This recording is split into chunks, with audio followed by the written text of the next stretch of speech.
and he's going to speak on the Dhammapada. Thank you. I'll begin with a discussion of the nature of the Dhammapada itself. And this is a quote from the Dhammapada. The mind is the precursor of all propensities. The mind is foremost. They are all mind-made. If with an impure mind a person speaks or acts, suffering pursues him, even as the wheel follows the hoof of the ox. The term propensities in this case refers to such things as sensations, perceptions, conceptions, predilections, and predispositions. The central role played by mind in this quotation cannot be overstated, as this is the theater of all illusion and the object of meditation. The Dhammapada is one of the earliest recordings of Buddhist doctrine and practice, first oral and later written. Taken as a whole, the Dhammapada outlines and informs the entire range of issues essential to the Buddhist path to enlightenment. While it would be easy to recite a selection of quotes from the 26 chapters of the Dhammapada, these would not convey the historical and doctrinal context that makes the document meaningful. For this reason, any understanding of the Dhammapada requires that its message be placed in the context of Buddhist doctrine rather than just reviewing its contents separately. The ultimate origin of the Dhammapada is not fully known, nor is its original structure completely clear. The entire history of the Dhammapada and of early Buddhism generally is obscured by its origins in the period prior to written records.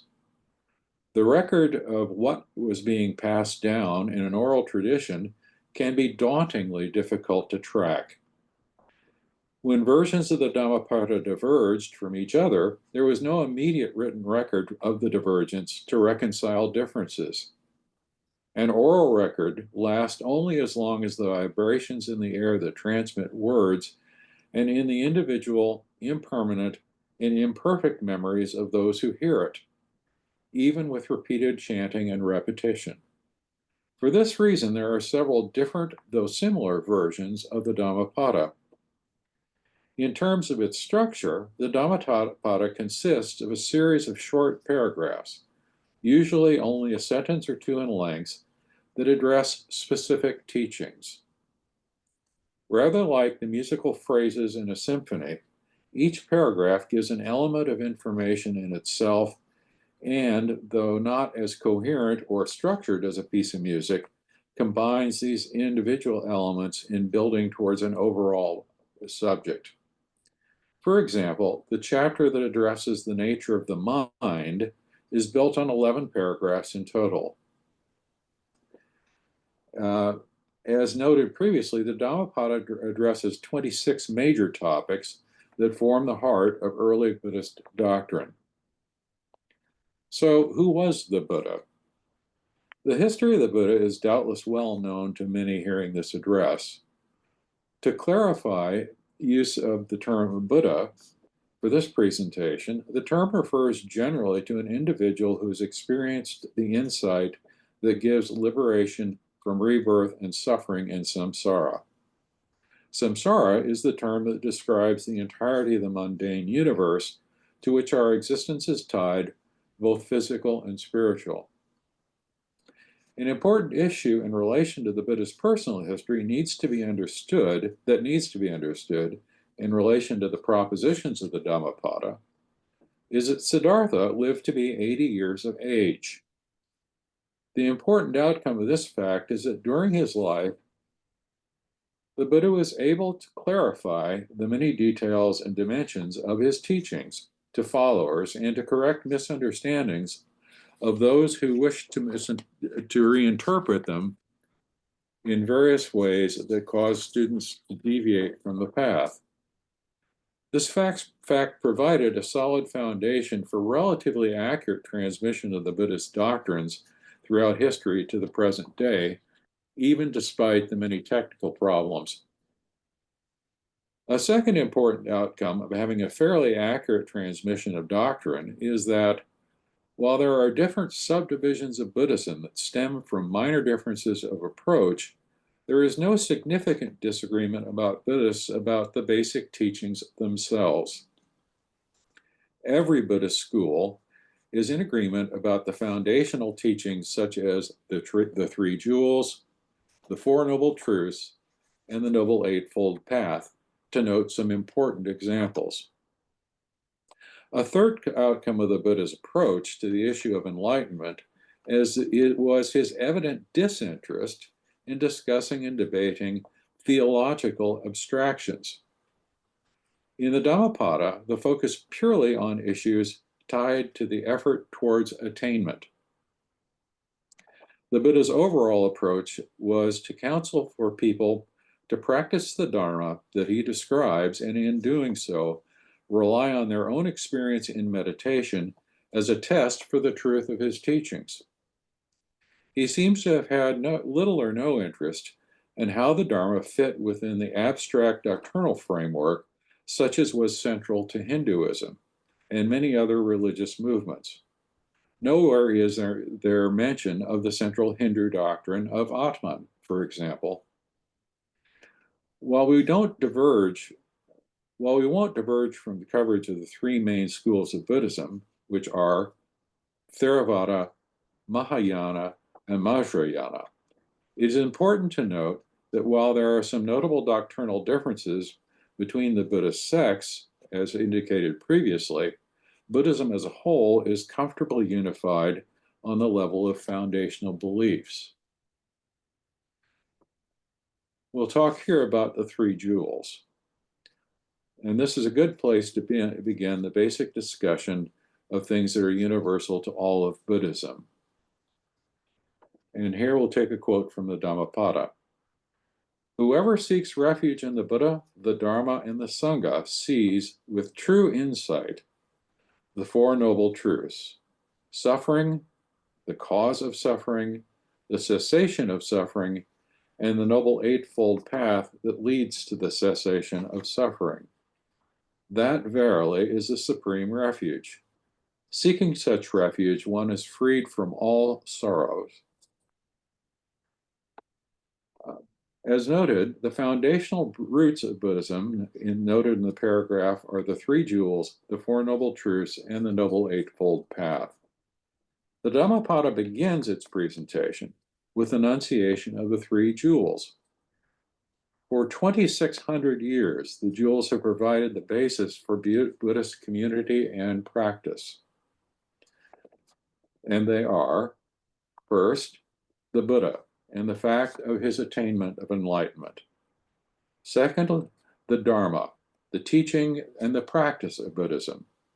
And third, the Sangha, the community of Buddhists, ranging from the most basic lay practitioners to the most advanced monastics. With this context established, we shall consider the Four Noble Truths and the Noble Eightfold Path. As the Dhammapada illustrates, the former provides the foundation and context for the latter. The Four Noble Truths are the basic doctrine of Buddhism. The Eightfold Path defines the practice that stems from that doctrine and lays out the route that ultimately leads to the attainment of Buddhahood. The Four Noble Truths. To quote, "This is the path, and there is none other for purity of insight. Enter this path, and it gives freedom from Mara." And a related quote, "Impermanent are all aggregates. When one discerns that with insight, one is undisturbed by sorrow. This is the path of purification." Aggregates, in this case, refers to everything that is manifested in what we perceive to be normal reality. The Four Noble Truths are the most basic realizations of the Buddha. The first things that he talked about with his initial group of ascetic colleagues immediately after his own enlightenment. These truths were reputed to be so in harmony with the deep meditative experience of these ascetics that they attained immediately upon hearing them. The path, as with all Buddhist teachings, is easy to state. Their broader and deeper ramifications extend throughout the entire heritage of Buddhist practice and philosophy. The first noble truth, the truth of suffering. And to quote from the Dhammapada, it does not occur to those beings who merely seek sensory pleasures that the misery they encounter is their own work, nor do they know that other such acts will bring more misery. Excuse me, my eyes are not very good, I'm afraid, and this is sometimes difficult. Technically, the appropriate term here is dukkha. The definition of this Pali term runs far beyond the typical English translations of suffering and includes negative feelings and stressors of all kinds and degrees. The key proposition is that once one deeply examines one's own existence, one finds that dukkha is pervasive in their life and that any relief from it is transient. The experience of this suffering leads people to act in all kinds of ways, many unthinking, destructive both to themselves and to others, in their efforts to provide temporary relief and diversion. This general tendency towards unthinking responses to dukkha is one reason why there is a major emphasis in Buddhism on the importance of developing and exercising mindfulness. In the world of the arts, the Greek tragedies and Shakespeare's plays, for example, wove tapestries of dukkha, describing how characters generate and react to it, portraying their attempts to deny, avoid, and evade it, and illustrating the outcomes of these efforts. Many modern dramas still follow this model. In all cases, the main characters often horribly from not developing and exercising the mindfulness that the Buddha describes. The second noble truth is the truth of suffering. A good deal of activity in Buddhist meditation is devoted to examining the nature of one's emotional attachments. This examination includes mindfully and deeply reviewing the thoughts, feelings, and reactions to all kinds of attachments provoke, observing how and why attachments arise, and how they are sensed, recognized, and how they serve as impulses for action and reaction. In short, attachments imply a huge spectrum of emotions in everyday life that can be mindfully examined during meditation for their effects on the meditator and others. Inevitably, many of these emotions express attraction and clinging that connect at a deeper level to some degree of dukkha. Ultimately, the attraction and clinging are linked to the impermanence of all things. The third noble truth is the noble truth of suffering.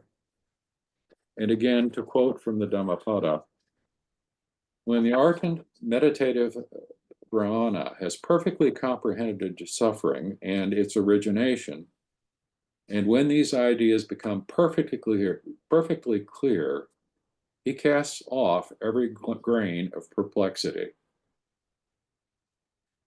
The third noble truth represents a major transition in theme. Whereas in the first and second noble truths, the Buddha defines the problem of dukkha, the third noble truth sets the stage for resolving the problems that derive from attachment. The Buddha states clearly that suffering and its causes can be eliminated. To the extent that Buddhism relies on faith, it is partially founded on this belief. The faith element is that following the Buddhist path, a skillful meditation practice can provide the basis for dissolution and ultimate abandonment of attachments by addressing their causes mindfully. Some have claimed that Buddhism is a very pessimistic faith, owing to the central emphasis on suffering. However, the third noble truth sets the optimistic foundation for practitioners to free themselves from being trapped in the suffering that is intrinsic to samsara. But you were blocking my. The fourth noble truth, the truth of the path. In the fourth noble truth, the Buddha enunciates his path to the elimination of suffering. This subset consists of the Noble Eightfold Path. The Noble Eightfold Path, and here again a quote from the Dhammapada. When one's wisdom has led one to apprehend the Four Noble Truths, one's understanding of this path will destroy all craving for existence. The term path in this stanza refers to the Noble Eightfold Path that derives from the truths. It should be noted that progress on the Eightfold Path is not a series of sequential steps. Rather, each individual proceeds along the steps of the Eightfold Path in parallel, each in their own individual way, depending on the factors of personality, history, commitment, and the vagaries of life, including karma. This is why a person can have several primary teachers in a lifetime, and why no teacher or school can ultimately claim to have a universal authoritative prescription for attaining enlightenment. While the experience of meditators may be abstract and deeply mystical as they follow the path, the teachings themselves are quite grounded. The elements of the path guide the student in undertaking a comprehensive program of self-development through meditation and virtuous lifestyle. Without going into detail, and there is a vast amount of teaching that does this, the key points of the Eightfold Path are as follows: right view, right thought, right speech, right action, right livelihood, right effort, right mindfulness, and right samadhi. The first two issues, view and thought, establish the necessary psychological basis for pursuing enlightenment. The middle three, speech, action, and livelihood, establish the necessary behavioral context that supports one's ongoing progress and development. The final three, effort, mindfulness, and samadhi, develop the meditative basis for progress along the path. The range of subdivisions, explications, contributing factors, and details relating to these issues is truly vast and varied. Buddhist texts provide many listings and explications of relevant and often interconnected trees of supporting issues. What I've given here is the most basic summary of the Buddhist core approach to enlightenment. There are a number of subsidiary issues that are worthwhile discussing, a relatively brief and superficial introduction to understanding the Buddhist thought and approach. Some of these issues are rather sometimes understood or have meanings that are often specific to Buddhism as opposed to other movements that may have these terms. And I want to discuss here just briefly the Buddhist concept of emptiness. To quote, "All created things are empty of essence. When one has seen this with insight, one is no longer troubled by pain. This is the path of perfect purity." As an introduction to Buddhist practice, it is useful to discuss the challenging and abstract issue of emptiness. The Buddha held that things that we perceive through sense perceptions lack the reality that we ascribe to them. We are, essentially, conditioned to live in the sway of illusion, somewhat similar to the people in Plato's shadow world described in the Republic. Getting a feel for this rather slippery topic is useful to understanding the nature of samsara. In the Buddhist conception of emptiness, all that we encounter in samsara, though we take it to be whole and, quote, real, end quote, is at base devoid of self-sustaining identity and substance, and hence empty. Looking for a permanent self in samsara is a bit analogous to searching for the basic shape in a fractal. In examining the mind and body, nowhere do we find a separate, identifiable part that we can call a self. What we perceive of as a self is an aggregate of processes that work together to give the illusion of a unified being. In this sense, what we perceive as real is, in actuality, a construct that has no central permanent identity to it to give it lasting reality. In Buddhist doctrine, the false illusion of permanence, substance, and reality in mundane existence provide the basis for the emotional attachment that bind the soul to samsara. A good deal of meditation is focused on penetrating the nature of this illusion. In practice, deep intuitive relation of non-self is important to penetrating the overall illusion of samsara and is an important step to attainment. This kind of realization speaks to the more deeply intuitive aspect of the Dharma, for any concrete explanation alone simply does not convey the essential truth. Two important features of the universe we occupy that are associated with the illusion of samsara are the related issues of dependent origination and impermanence. In discussing dependent origination, the Buddha posits that everything derives from something that preceded it. Nothing arises in our existence of its own accord. This chain continues backward in time beyond our perception. If some version of deity caused life to appear in the universe, then where did that deity itself come from, even if it was thought to be eternal? This is a bit like Zeno's paradox about eternally cutting something in half. There is always something that remains. Dependent origination severs ontology from arguments about creation and differs sharply from what is held in many religious movements. Buddhism provides no answer to the question of ultimate origination. The other key element of emptiness is the notion of impermanence.